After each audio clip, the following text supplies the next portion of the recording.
Nazaki na maman bana ngozo mona bana misato zo mona. Rien bon dit vient. Alors du coup, tant que ça les sili, tous les gars qui pensent moment moko ya calvaire comme on dit, exactement ya passe. Tu au moins peut se retrouver pour ne pas parler beaucoup, pour la sa histoire union sauter. Et du coup, tu es pour vendre à Omonia tu se foutre à studio ça $50. Jour mo ka boy madame na vendre ça ngai singa kenon. Yé allé mi passe.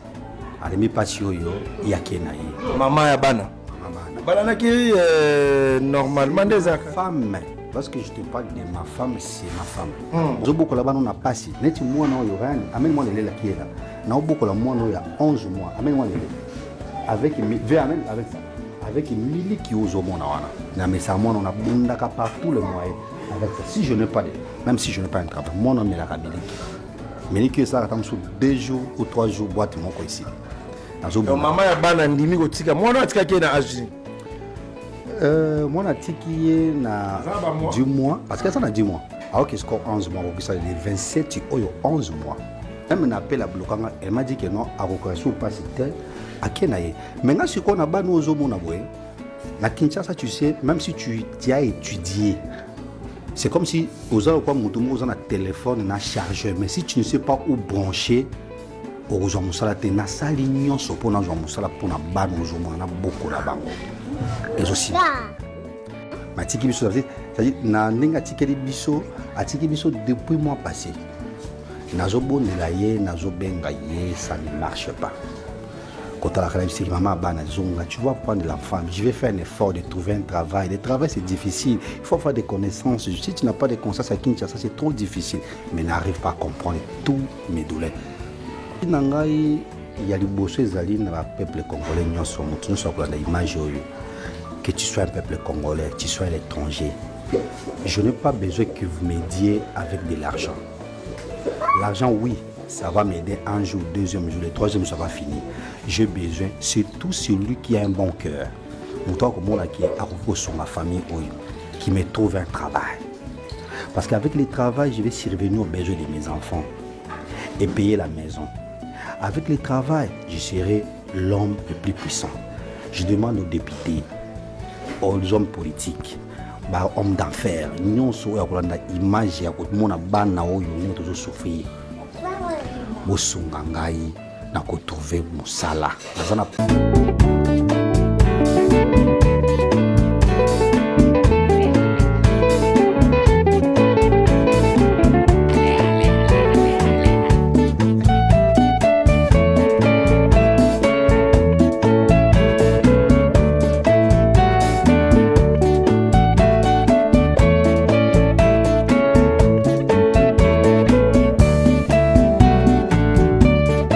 Expliquer bandeko bazotala yo, qu'est-ce qui ne va pas à na moniona 3 bana. O baza bana yo?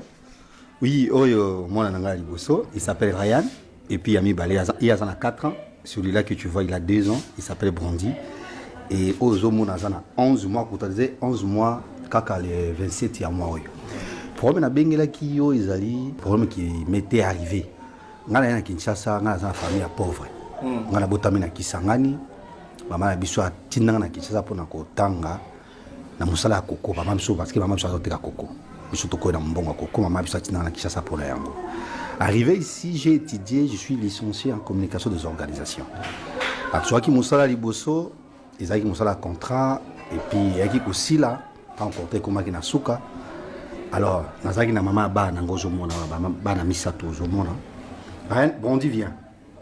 Alors, du coup tant que ça les sili, tous les gars qui pensent moment moko ya calvaire comme on dit, exactement ya passe. Tu au moins peut se retrouver pour ne pas parler beaucoup, pour la sa histoire union sauter. Et du coup, tu es pour vendre à Omonia tu se foutre à studio ça $50. Jour mo ka boy madame na vendre ça ngai bisinga kenon. Yé allé mi passe. Allé mi passe yo ya kenayi. Maman ya bana. Bana qui normalement des femme. Parce que je te parle de ma femme, c'est ma femme. Bon Dieu vient. Et rien, c'est ma femme. Tu vas dire et puis accueillir na biso yo que non. Je peux te montrer preuve moko kana minute oyo parce que non, image ba relaxango, lo ba preuve oyo relaxer ça nini parce que par exemple moi c'est que non a bloqué même un appel pour te dire que non Exact que moi yango yo nazo bengaye okomona ki a bloqué ngana appel. Vous n'avez plus d'unité. Composez étoile 9. Voilà. C'est-à-dire à bloquer parce qu'il a une minute même un appel à bloquer elle m'a dit que non à reconnaître pas c'était à kenaye. Maintenant ce qu'on a ba nous au mona boye na Kinshasa tu sais même si tu as étudié c'est comme si aux gens quoi mutumu aux un téléphone na chargeur mais si tu ne sais pas où brancher au zo musala te na sali nyonso pona zo musala pona ba nous au mona na boko la bango et aussi nazo boko la ba na pasi neti mwana oyo rani amène-moi les la qui est là na boko la mwana il y a 11 mois amène-moi les avec avec ça avec mili qui aux mona wana na mais ça mwana on a bundaka partout le moyen avec ça si je n'ai pas même si je n'ai pas un travail mon homme est la miliki ça attend sur 2 jours ou 3 jours boîte moko ici nazo maman ya bana ndimi ko tika mwana atika ki na âge mwana tiki na du mois parce que ça na 10 mois alors que score 11 mois qui ça les 27 oyo 11 mois là qui ça les 27 oyo 11 mois ma tiki biso c'est-à-dire na ninga tikeli biso atiki biso depuis mois passé nazo bondela ye nazo benga ye ça ne marche pas quand la réussite maman bana zonga tu vas prendre l'enfant je vais faire un effort de trouver un travail le travail c'est difficile il faut avoir des connaissances si tu n'as pas de connaissances à Kinshasa c'est trop difficile mais n'arrive pas à comprendre tous mes douleurs mais message sur européen ça na bandeko nini ba otala yo souci no izani souci nangai il y a liboso ezali na peuple congolais nyonso mutu nyonso akolanda image oyo que tu sois un peuple congolais tu sois à l'étranger je n'ai pas besoin que vous m'aidiez avec de l'argent. L'argent, oui, ça va m'aider un jour, deuxième jour, le troisième, ça va finir.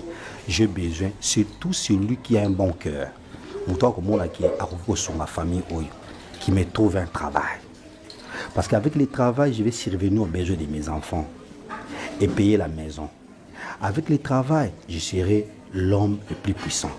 Je demande aux députés, aux hommes politiques, ba homme d'affaires nyonso ya kolanda image ya kotumona bana oyo ndenge tozo souffrir bosunga ngai na kotrouver musala nazana posta tiki boye denga na mbongo boye denga na musala à travers musala et kosala ki bana bazonga ndenge bazali laki bazotanga pété ouais azaki kotanga classe katanaki parce que il n'y a pas de moyens je n'ai pas de moyens j'avais un travail avant mais je n'avais pas de moyens actuellement il n'étudie pas après il est à la maison ndenga osenga ke na bino ngole bolimbisa nga peut-être na na kisi image ya bana ngai mais naza na position ya faiblesse naza na musala te na tangi mais musala ezomona na ti bomona ka place toujours vanda hotel même le contrôle de cet studio que tu vois ici ça va prendre fin d'ici là on n'a même pas la maison on ne sait même pas où on doit aller habiter mais numéro ni ba reçoit.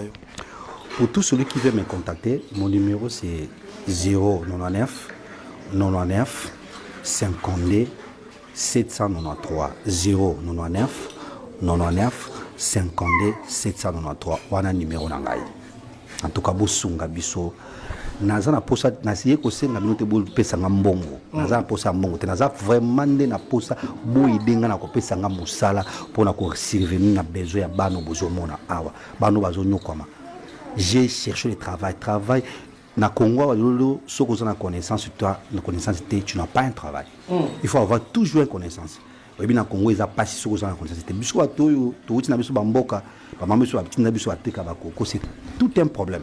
C'est comme si tu as un chargeur mais tu n'as pas un chargeur avec un téléphone mais tu ne sais pas où brancher. Voilà. Tu peux faire même les tests na kola sabino ba preuve s'il te plaît. Mathieu Bosch ozo toza en direct na kola kisayo kaka ba mail o nazo tsala ke nazwa musala tiro nazo zwa te o mail na ngai nazo fungola na la kisa même ba téléspectateur wa mona là où combien de fois je cherche le travail même na musala yango moko e ba ngai o nyo seza ba CV na ngai nazo tinda ba CV okomona ba CV nazo tinda mais nazo zwa solution moko te pona retour ya musala ezomona na te.